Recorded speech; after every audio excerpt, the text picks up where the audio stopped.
Welcome to Talking Heads on USA Global TV, starring the one and only wonderful Dr. JACALYN. It's a prestigious place where world-class influencers and experts meet, and where you'll find the most trusted advisors and coaches for all things in life and business. Visit usaglobaltv.com to sign up for our newsletter, get the value you need, and be first in line to learn about events and giveaways and other valuable content. Connect with us. Email Dr. JACALYN at usaglobaltv.com to talk about how you can become part of USA Global TV. That's USA Global TV, where the doctor is always in. Hello, everyone, and a big welcome to USA Global TV and Radio. I'm Dr. JACALYN KERBECK. I'm the President, Founder, and Chief Listening Officer here at our network, where we currently have over 25 live broadcasts. Our show today is the United Kingdom, the latest news and updates. And I have to say that our expert correspondents have been giving us the latest and greatest news even before it seems to hit mainstream media. So do stay tuned, because we've got a jam-packed show for you today. However, there will just be two of us because everyone else has the day off. So let's welcome expert correspondent Helena Chard. She has done major work as a royal photographer, royal commentator, as well as a number of other things that she does. And she always is bringing us the latest and greatest of the news. Welcome, Helena. Hi, so lovely to see you, JACALYN. Thank you so much. Or should I say Dr. JACALYN?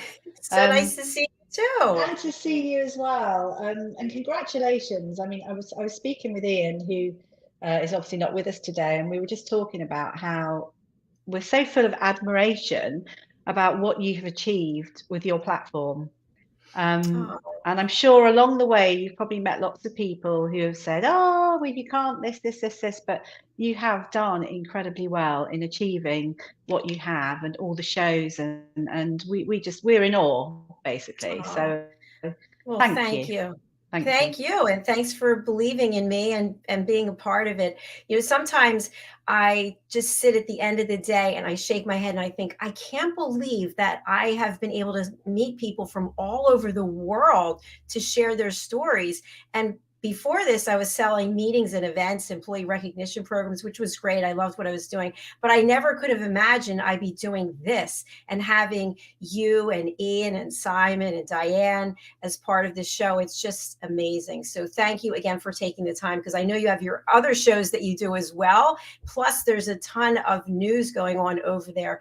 And I have to say, it's not all positive, right? So are we going to focus on positive today? Gosh, I think we should have a mix. I'm a true believer in sort of real, but I always feel that you know, I think with everything you can always see the positive. I always think you can find something, but you know, it's really hard on occasion. And I mean, you know only so well, because you have a wonderful platform that educates people, and people can learn so much, and you understand how important it is to listen and to communicate.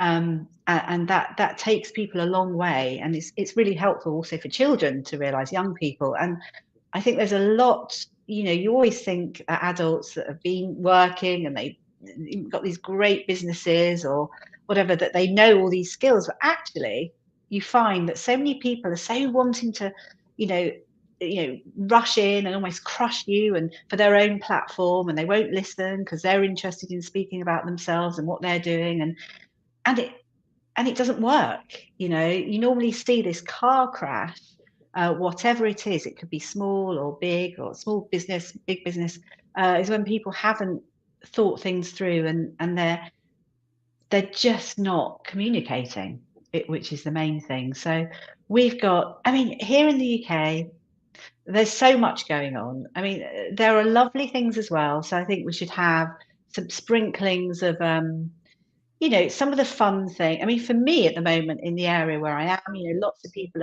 are despite the cost of living, and it's about to snow and get incredibly cold, and everything's expensive. And I mean, there's so many things we could talk about, but at the same time, people are trying to be positive, and they've got, you know, it's a lead up to Christmas, and there's twinkly lights on their trees in the front gardens, and you can almost, as you walk down the road, see see into people's places, and people are trying to be positive and sort of be joyful. And it's so important to always, no matter what you're doing, whether it's a walk, which is so important, as we know, for mental health, just to get out and just that tiny bit of joy, just grab it. I always say that, and it makes me feel good when I do it. And I know when I speak to my friends, family, whoever, who are feeling a bit overwhelmed or full of stress to do various things, if you just change, the air and what you're thinking, overwhelm can dissipate. Just having that walk, noticing lots of things around you, and also taking photographs. Even if you've got an iPhone or something, take photographs. It's so grounding. It brings you into the now. And I find it special. It really, really works. But I'd say one of the things as well, talking about lights, is the Chard, which is almost my namesake, but I'm CHARD, but the Chard, as we know, which is a wonderful, huge building, very, very tall building in London Bridge. It's just installed its light system, it's called the Sound of London. And it's a wonderful, it's 20, the top 20 stories, there are a series of colourful lights which are sequenced with music. And the music is all the different things you get in London, whether it's from the ice skating rink in Alexandra Palace, all the markets, the hustle bustle of all the famous markets, noises of Big Ben, and there's something like 200 sounds which have been made into this music, and it's to celebrate the spirit of London. And it is a very special place, London, as we know. There's so much going on, so much to see, and I just can't wait. It's just started, and it sort of starts as from 5:30. Was it yesterday? So obviously tonight it's going to be on as well. But to have that, it's that sensory vision as well, and you can hear and see it. It's a fabulous thing. But I can't remember her name, but I think Bridget Hast, who's a sound artist, was commissioned to actually produce the music, which took some time of travelling around to all these wonderful intricacies in London to create this music. So that's something fabulous, which I thought I would share with you, because there's a bit of doom and gloom, but there's also the twinkly things that we always look forward to. And moving on as well, Harry Styles, the lovely Harry Styles, who I think also in the States. Isn't he fabulous? He's such a wonderful singer. He's got a lovely heart. He just presents himself so well, and he's very caring. And one of the latest things that he's working on, or no, not so much even working on, but he's donated his fee from the Marks and Spencer's advert. It's his new song that you probably know of. It's kindness. It's to do with treat people with kindness. That's what it is. Which is something again that your platform stands for, and we all believe in. And this is what makes our world work. If we have that understanding, and he has decided to give all his money from that to Centrepoint. And Centrepoint is a fabulous charity in place that helps young people. It's like a homeless charity. It helps people obviously have a place to stay, but also helps them on their way.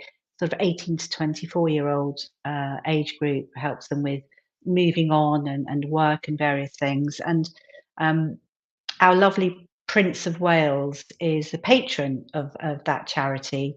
And we've always spoken about this in the past, Dr. JACALYN, where the late Princess Diana, so his late mother, used to take him and his brother Harry, Prince Harry, to the charity, but not to be filmed, not to sensationalize. It was very much to ground the boys and to introduce them to different lifestyles, to see that not everyone has a privileged lifestyle, and charities are here to help people. And I think it's actually one of Prince William's favourite charities that he's a patron of. It means so much, and obviously there's his mother's influence there, and he's known to, in fact, pop in to Centre Point, even unannounced, just to see what's going on, to say hi to the people working there. He'll speak to some of the young people as well, and I mean, it's so inspiring. Can you imagine, being there and getting help and then having a chat with Prince William? It's, I think, really beautiful, and it's lovely. I feel that the royal family, Prince and Princess of Wales, they do so many charitable things, and it's so positive and so inspiring, and love to speak about all these wonderful things that's happening, because as we know, there are some controversial subjects that are happening at the moment. I would say actually that one of the things, I think, Dr. JACALYN, as well, that is something I know that you've enjoyed as well, is when we originally spoke, it was Duke of Cambridge at the time, he was known as, which is the Earthshot Prize. Yes, I was going to bring that up, and especially that beautiful green dress. Wasn't it lovely? That green dress. It was what's it called? Sustainable fashion. That she didn't go and buy it. It was rented. So she rented it, which is that is so Kate, actually. She's very much like that. She will have some fairly reasonably priced outfits that she always wears over the years. They come out, and it's really lovely to see, because it's actually normality, isn't it? If you've got something lovely, you don't just want to have it in the wardrobe, you'll bring it out a lot of the time. But I'm not too sure how much it costs, but wow, she looks stunning, isn't she? Absolutely stunning. That color was just magnificent. What color is that? Would you call that like emerald green, or was that slightly lighter? I can't think, but it was, I don't know. I think she looked absolutely beautiful. She looks stunning. She looked like a movie star model. I know. It just made me I wanted to grow. I wanted to grow and wanted to, be able to wear that little dress soon. Very statuesque. Very statuesque. Yeah, no, she's fabulous. So yes, she really is. What's really interesting is how the two of them were there for the Earthshot Prize, and you had brought that clip, which I absolutely love. I just think that the whole thing is amazing. And then we have the complete opposite, which we're not going to go down a rabbit hole, but then we have all of this drama coming from a seemingly different perspective from Harry and Meghan. It's like two separate worlds. Yeah, I feel my heart drops, to be quite honest. As we were saying earlier, I always love to see the positive in anything. Even if something's really bad, you can always get something out of it. And I just think, what, Harry, come on, he should know better. It just saddens me, and you can't help but think, there's a lot of upset, there's a lot of anger, which, fine, we can all talk about that sensibly, but it's got so, once the media gets involved, we've got this whole Netflix going on, and as we know, these big giant media production companies, they basically eat you up and they spit you out. So I would say that, Harry and Meghan, they're on a sticky wicket. They need to really focus, and I don't think they've had the best of advice. Maybe they've not had advice, maybe they've decided to run, but it saddens me to think that Harry is part of our royal family that's been going for years and years, and they do such good. And at the moment, the anger, it's almost tit for tat. There's anger, there's, I'm going to prove you kind of thing coming through. And you can tell just with, what's going on, that, like the Earthshot Prize. I mean, this has been planned for a long time in Boston. So all the dates are all placed, and all of a sudden, you've got the Netflix thing coming out and various things. But I'm just coming back to the Earthshot Prize again. I mean, it was a fabulous ceremony. I think we'd all been waiting for it. We all knew. We kept talking about it, didn't we? Thinking, oh, it's coming soon. It's coming soon. It came to Boston, and I'm so excited. There was tarnish with various little bits and pieces as well that are happening here, but I'm hoping that things will be resolved. But I think it was just so lovely. I think to see Sir David Attenborough gave a very powerful speech. Everyone, it was all, I think everyone was excited. Everyone was there for the right reason. This isn't about celebrating who you are. This isn't about me, myself, and I.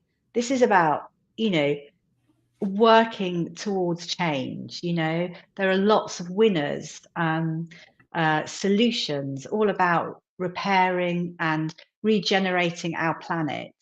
So the Earthshot Prize ceremony for me, and I know also for Prince of Wales, Prince William, is so special and so important. I love the fact that everyone was excited to be there just to see these amazing inspirational people, these entrepreneurs that have come up with these ideas, which now can be scaled out, and over the next 10 years will, I would say, help save our planet. I mean, I just think I love these creative minds. So there were 5 prizes, I think, as well at the Earthshot Prize, and I mean, goodness me, it blew me away. And I know we had people like Annie Lennox were there, certain people that for years and years and years have always talked about our planet and how important it is and how we need our planet to be around for years and years for our younger generation. It was lovely. It was the spirit.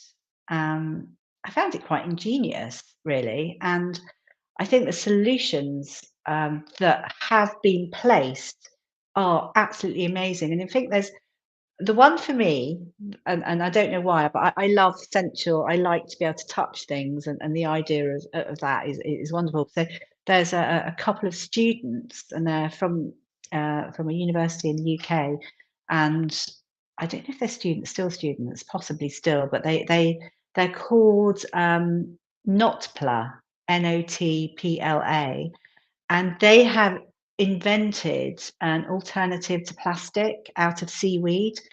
And I remember years ago speaking about them, in fact, on a different platform, and talking about, because it's, I mean, to make something out of seaweed, which we can use, which is going to help our waters, etc. Just to think that plastic basically ends up, in our food, in everything. It harms animals and they digest it, and because you can't get rid of plastic. But now it's ingenious to think it's wonderful that you can make everything from, I don't know, food containers. I think we have a place called a company called Just Eat over here. Not sure if you have it as well. And lots of these containers, takeaway containers. So if you order a takeaway, a curry or whatever, it arrives in this, plastic substance, faux plastic, which is made out of seaweed. But when you look at it, I don't know, there's something about it that makes me want to touch it. It's quite thick, and I suppose I've seen it in big sheets as well, because they use the same technique to form little bubbles, which you could put water in, or any kind of fluid as well that can be shipped, medicine and various things. I just think absolutely incredible. And also obviously repairing our world, but I think the Earthshot Prize is about 5. There's 5 categories as well, and I always forget that. So we've got nature, oceans, waste, climate, obviously one of the biggest ones, and air. So all these incredible people, these amazing minds. I wish we could have them all on the show, Dr. JACALYN, and we could just speak with them, and how do they come up with these amazing ideas? Absolutely. I was looking for the clip. We actually have it. I'd love to play it. So for people who are not familiar, let's take a look. That. All right. This is the Earthshot Prize. Take a look.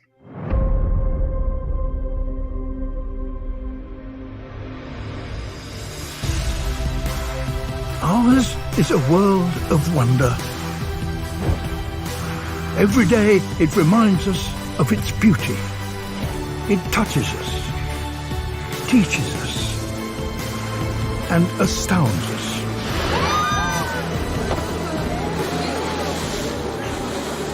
But it also warns us that what we throw away does not go away. that higher temperatures mean a lot more than longer summers, that we can no longer take life as we know it for granted.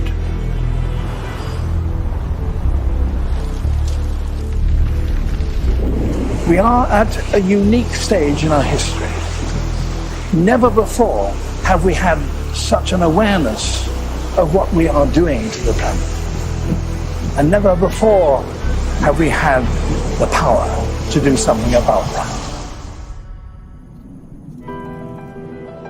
We face a series of unprecedented challenges to nature and life on Earth. But humans have an extraordinary power to solve the greatest of challenges. We invent, navigate, see, cure, travel, move, participate, demonstrate.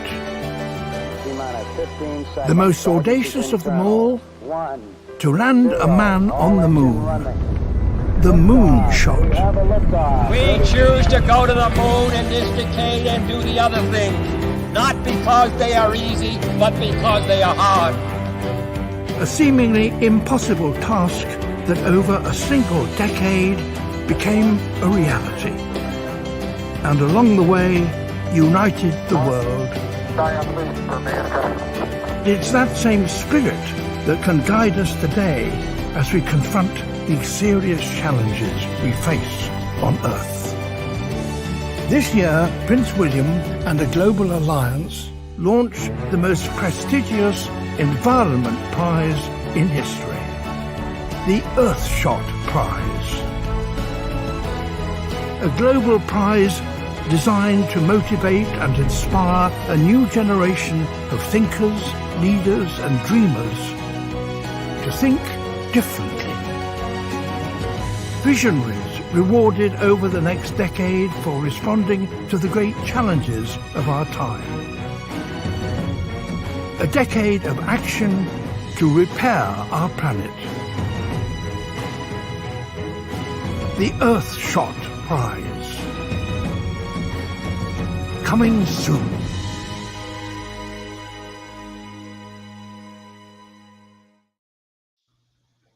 I absolutely love that. That is so well produced. It's beautiful. I just love that as well. The impossible is always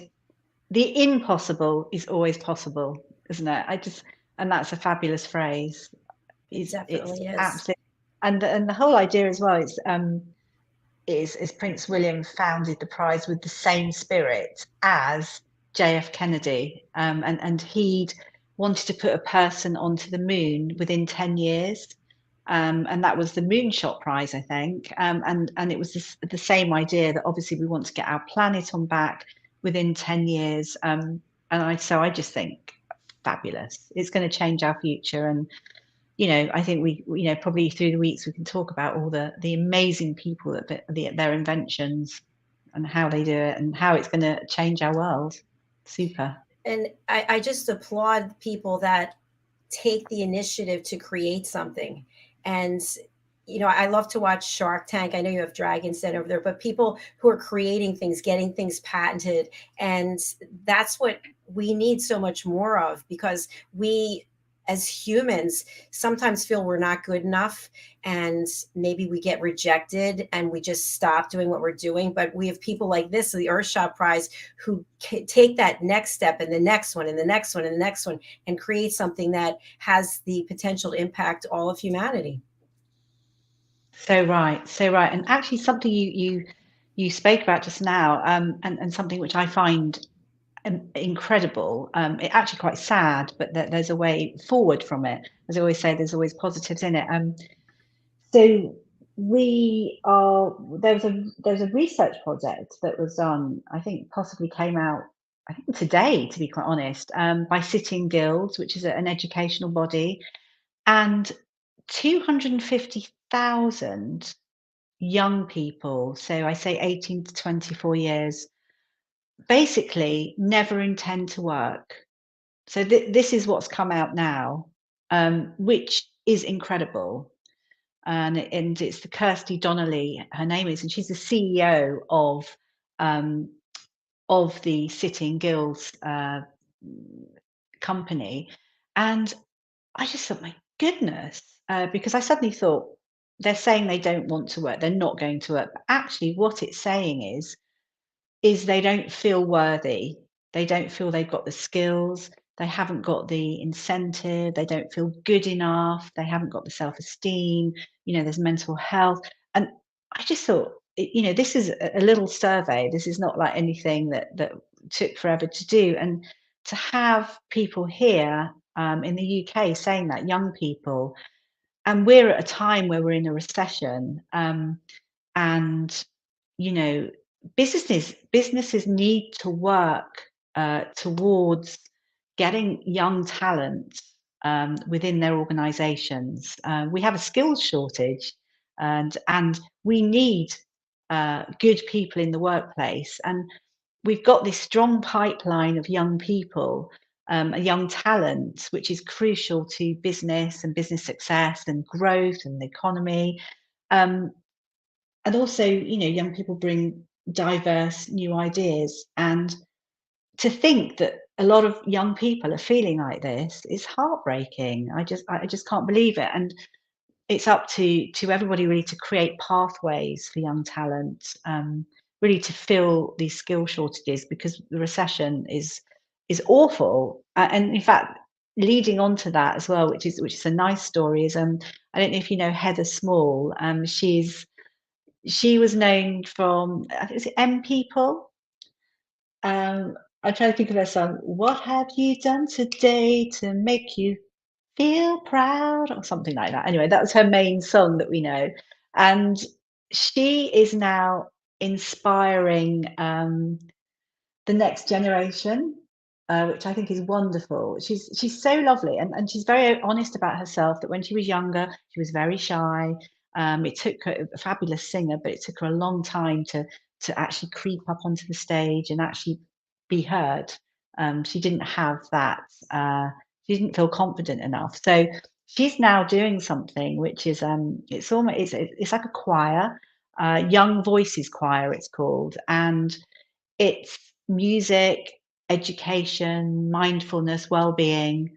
It's everything really, an association that encourages people to express how they feel and express themselves through creativity. So she's got something like, I don't know how it works exactly, but something like 8,000 people, young people, and they all have the chance to come on stage and sing out loud for a few hours and just feel joy, which is so important.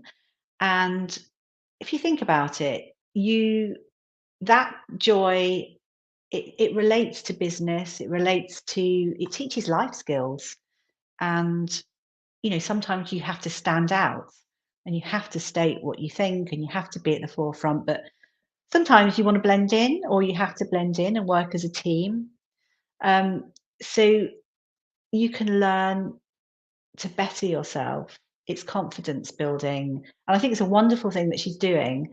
And it leads on to it sort of, this confidence thing and getting people into work.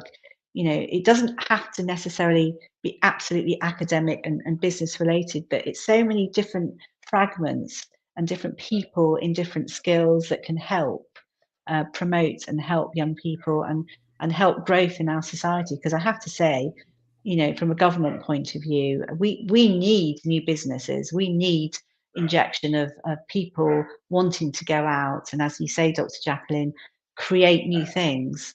But we also have to create the path to help people do this, because there's a lot of negativity and upset and an impact on people's self-esteem. They don't feel they can do it. But thank you really to Heather and doing this wonderful thing, which I think could go on and on and on. And I certainly would love to be part of it. I don't know how you'd feel, Dr. JACALYN. It's an exciting thing to be part of.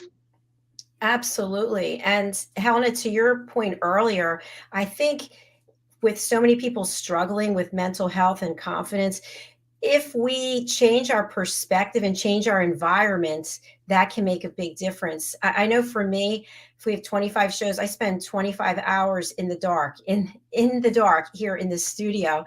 And like today, I won't even see the outside until probably 4:30, but I'll go outside and I'll look and I'll say, oh my goodness, there's a whole world out here, and go for a walk and get in nature. It just changes your whole perspective. So for anyone who's feeling kind of low or down, maybe a change of the environment, being with nature, we talk about how important that is, that can really help, as well as mindfulness, meditation, yoga, some of these other things. Absolutely. Absolutely. I mean, it's so important. And Dr. JACALYN, one thing as well that we've spoken about, the late Dame Deborah James. Do you remember Bow Yes. Babe? Mm-hmm. What a fabulous woman. So fantastic. Anyway, and she always, the one thing she always used to say is, guys, get out there, live life to the full, you know, enjoy life. Just no matter what you do, just always look at, you know, doing these little things.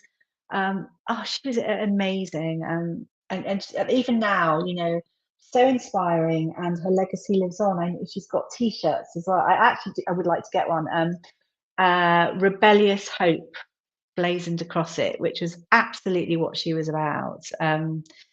What a wonderful woman. And for people, sorry, just that probably don't know, it was bowel cancer babe she was known as, and she passed away not so long ago, but her legacy lives on. It's the No Buts campaign, and she's done a huge amount. Because now people go and get help. But, you know, back to what we were saying, you know, get out, you know, have a look around, ground yourself, and live life to the full. Enjoy life. There's lots out there to see. There is lots of positivity amongst all Absolutely. other things. I know we have to wrap up. I just had one comment that I wanted to share when I was thinking about the Earthshot Prize and those images of the ocean with the yellow tape in the water, and that one creature that was insides were cut open with all kinds of plastic. I love to eat salmon, and as we know, we talk about salmon on this show quite a bit with Simon as the chairman of the Fisheries. Yes. But the place where I buy my salmon, for the last 2 weeks, they've had no salmon. The fishermen have not caught any salmon. And I started thinking, I wonder if it has to do with what we've been talking about over and over with all of the pollution. So it hits home. It does hit home. It does hit home. And we all have to educate each other, don't we? And all work together to repair our planet and look after our wildlife and our wonderful earth. Absolutely. So important. Absolutely. Oh, well, Helena, thanks, it's been a JACALYN. pleasure, just the two of us together. We missed our team members, but I love having this time with you. Yeah, it's really same nice. here. Thank you so much. It's been a lovely show. Thank you. Thank you to all the viewers, and look forward to next week. Absolutely. Where can people find you when you're not on this platform? Do you know, I work with lots of different platforms, but it's always easy, I think, to email me just on a basic email, which is hcpresenter@gmail.com, and I will reply to any queries or thoughts or anything you want to ask me. Fantastic. Thank you. And a big shout out again to DIANN Floyd BOEHM, to Ian Pelham Turner, and to Simon MacDonald. We miss you, and we will see you next week. Our next show is coming up. It's Global Adventures, and we have someone who is an adventurer who has been to Ethiopia. We're going to be seeing those images and having a chat about what she learned on her journey. So thank you again for being here. Thank you, Helena. Thank you, everyone. Bye. See you next week. Take care. Bye.